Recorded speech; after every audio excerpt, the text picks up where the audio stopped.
Protocol افسر کے سامنے گھڑی وصول کی۔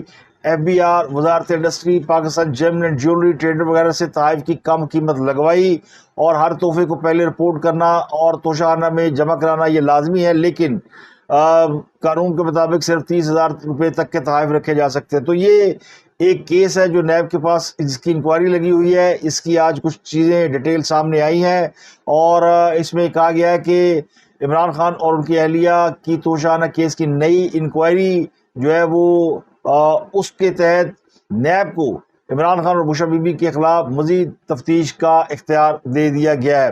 تو اس انکوائری کے خلاف جو ہے وہ بشرا بی بی نے بھی اس کو چیلنج کیا ہے، اور اس کو عمران خان نے بھی اسلام آباد ہائی کورٹ میں چیلنج کیا ہے۔ تو بشرا بی بی کی درخواست پر جو سماعت ہے وہ 4 جون مقرر کی گئی، اور عمران خان کی درخواست پر یہ 24 جون کو مقرر کی گئی۔ تو اب عدالت نے دونوں درخواستوں کو کمبائن کر کے ایک 2 رکنی بینچ بنایا ہے جو 24 جون کو اس کیس کی سماعت کرے گا۔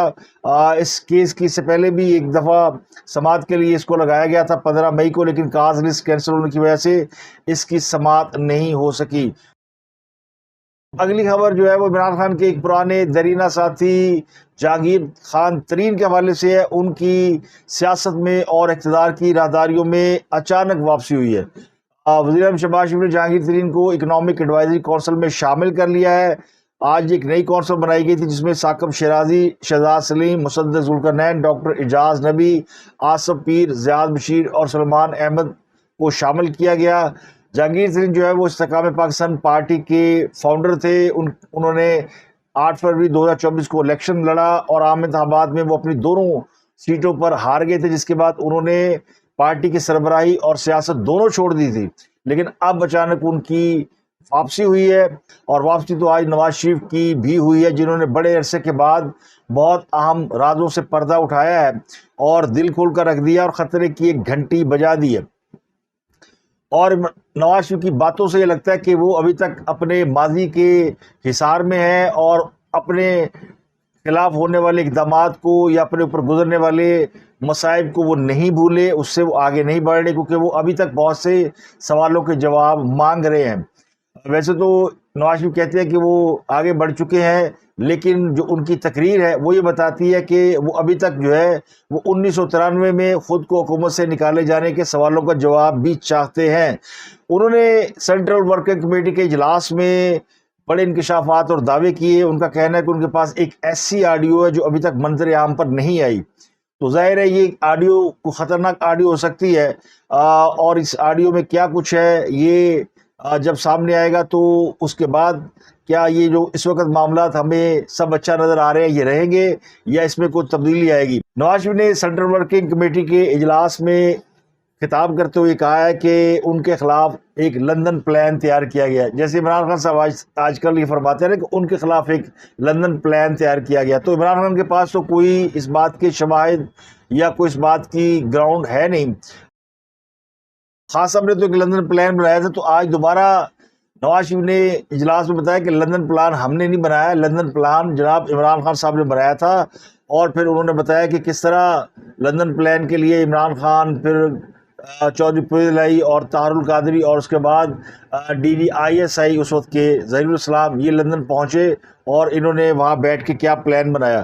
تو انہوں نے کہا کہ میرے پاس سابق چیف جسٹس ثاقب نثار کی آڈیو موجود ہے، جس میں سابق چیف جسٹس ثاقب نثار یہ کہتا ہے کہ نواز شریف کو ہٹانا ہے اور بانی PTI کو لانا ہے، اور بانی PTI یعنی عمران خان کو اقتدار میں لانا ہے۔ تو یہ وہ کہتے ہیں کہ ایک بڑی خوفناک قسم کی آڈیو ان کے پاس موجود ہے جو یہ ثابت کرتی ہے کہ انہیں باقاعدہ نکالا گیا یا اس عہدے سے ہٹایا گیا۔ انہوں نے کہا کہ مجھے پارٹی صدارت سے ہٹانے کا فیصلہ کہیں اور سے آیا، تو کہیں اور سے جہاں اشارہ کر رہے ہیں وہ مقام ہے جہاں پر بہت سے لوگوں کے پر جلتے ہیں۔ لیکن ظہیر الاسلام کا نام لے کر انہوں نے ایک بار پھر جو ہے وہ اپنی دبی ہوئی خواہش کا اظہار کر دیا کہ وہ سمجھتے ہیں کہ جنہوں نے بھی ان کے خلاف سازش کی ان کے خلاف کارروائی ہونی چاہیے۔ تو یہ وہ مطالبہ کس سے کر رہے ہیں؟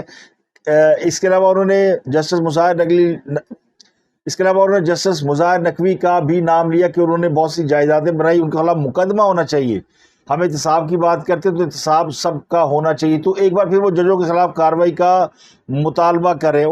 تو نواز شریف نے کہا کہ 1993 میں ان کی حکومت کا تختہ کیوں الٹا گیا، یہ بات آج تک انہیں سمجھ میں نہیں آئی۔ اگر اس وقت حکومت کا تختہ نہ الٹا جاتا تو پاکستان جو ہے وہ ایشیا کے ٹاپ 2-3 کنٹریز میں کم از کم شامل ہوتا۔ میں نے اور مریم نے نیب میں 150 پیشیاں بھگتی، آپ کو بھی نیب بھگتنا چاہیے، ہم نے بھی بلا وجہ نیب کو بھگتا ہے۔ تو انہوں نے کہا احتساب سب کا ہونا چاہیے۔ اس کے بعد انہوں نے کہا کہ مجھے $5 ارب کی پیشکش کی گئی تھی ایٹمی دھماکہ نہ کرنے کے لیے، لیکن میں نے ایٹمی دھماکہ کیا، ملک میں مارشل لا لگا کر مجھے نکال دیا گیا، صبح میں وزیر اعظم تھا، شام کو مجھے ہائی جیکر بنا دیا گیا، جعلی مقدمے میں 27 سال کی سزا سنائی گئی اور مجھے سزائے موت دینے کی کوشش کی گئی۔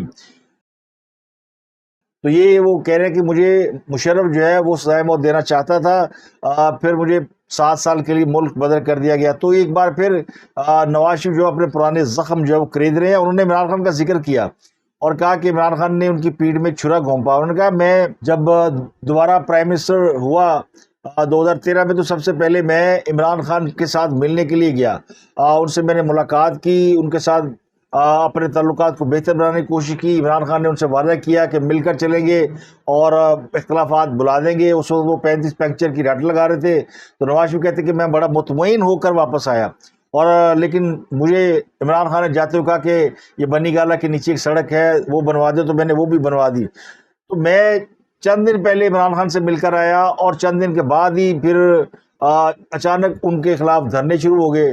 عمران خان لندن گئے اور یہ لندن پلان بنا اور انہوں نے واپسی میں آ کر دھرنے دینے شروع کر دیے۔ تو کم از کم مجھے عمران خان یہ بتا سکتے تھے کہ مجھ سے انہیں کیا شکایت تھی اور وہ کیا چاہتے تھے، اور انہوں نے اپنی کسی خواہش کا مجھ سے کوئی اظہار نہیں کیا اور جا کے ڈی چوک میں دھرنا دے دیا۔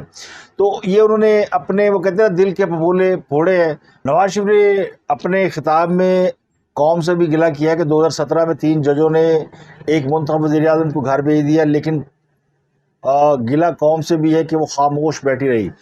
تو قوم سے مراد ان کی، ہم سمجھتے ہیں کہ وہ اپنے ووٹر سپورٹر کی بات کر رہے ہیں، اپنے ممبران کی بات کر رہے ہیں۔ تو یہ حقیقت ہے کہ نواز شریف صاحب جب اقتدار سے باہر نکلے تھے تو جی ٹی روڈ پر واپس آتے ہوئے قوم ان کے ساتھ باہر نکلی تھی، لیکن خود انہوں نے اپنی جگہ پر شاہدہ خان عباسی کو پرائم منسٹر بنایا۔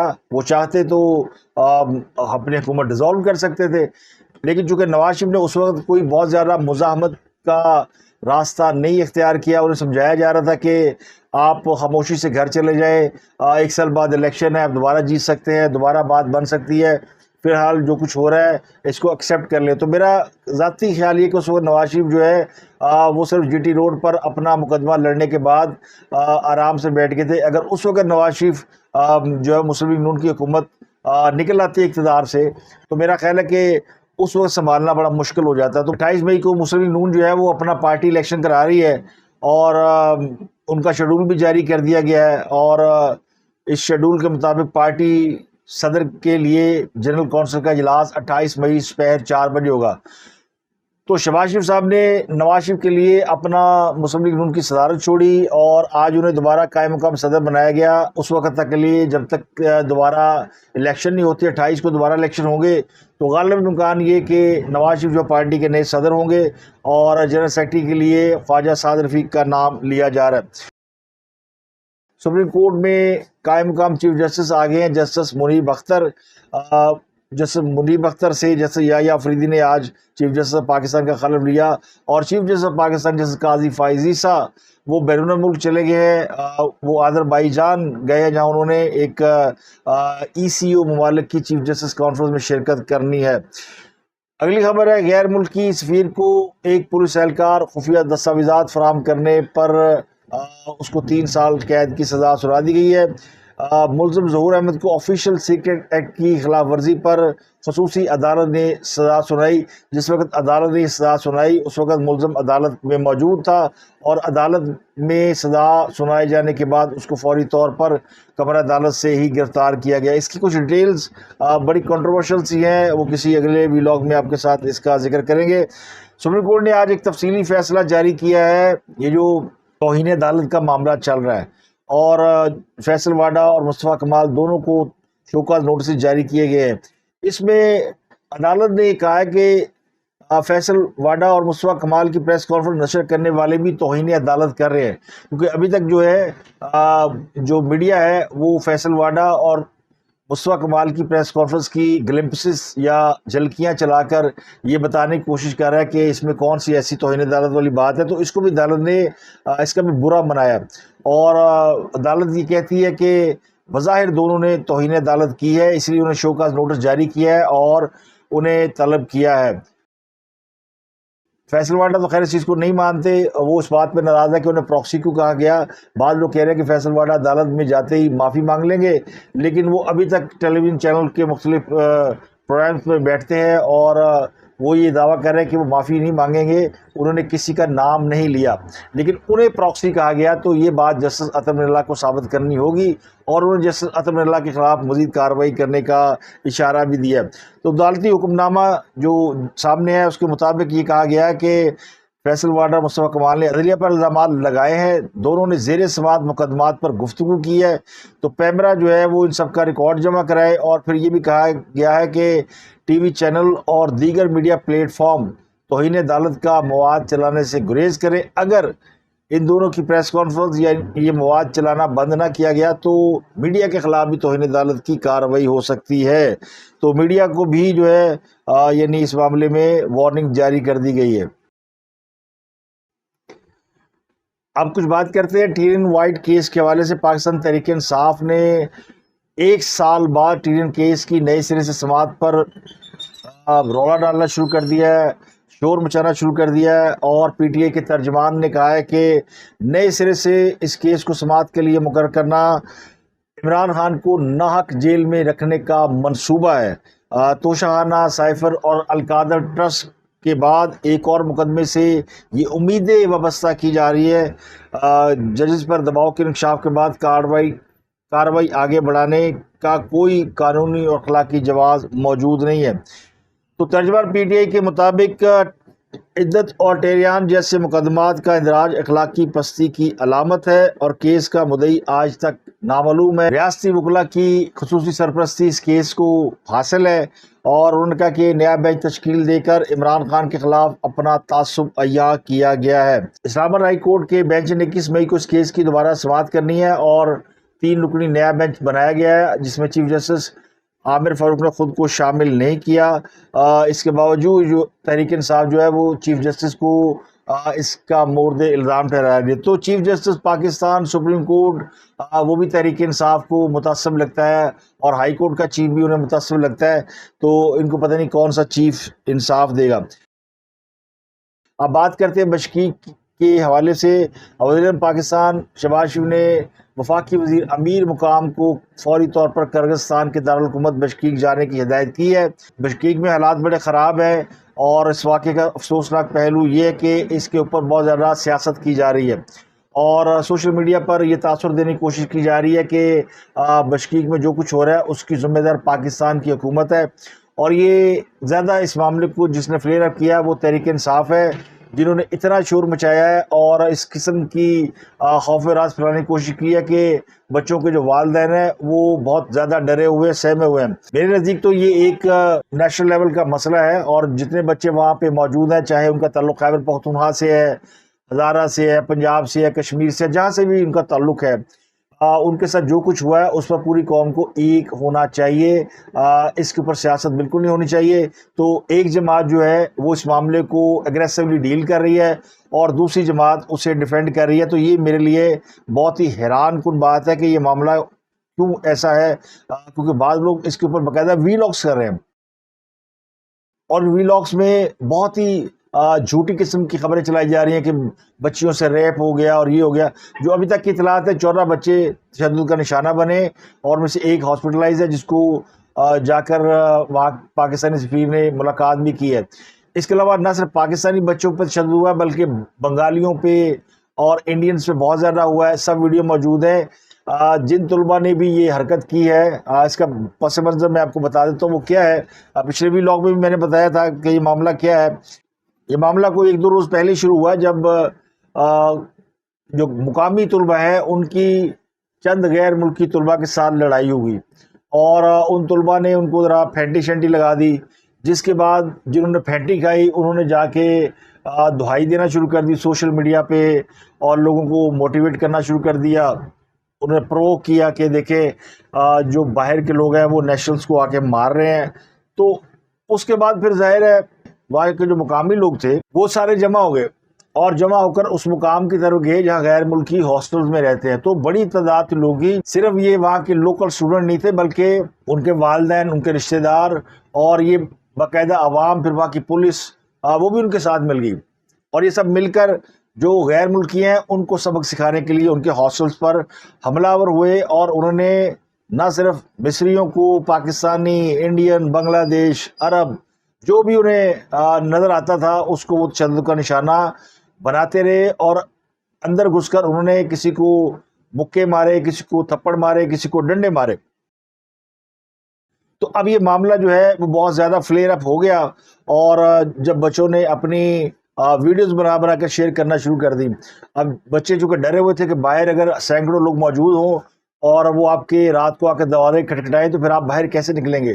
تو بچے اپنے اپنے ہاسٹل میں کمروں میں محصور ہو گئے اور وہیں سے انہوں نے ویڈیو بنا کر شیئر کرنا شروع کر دی.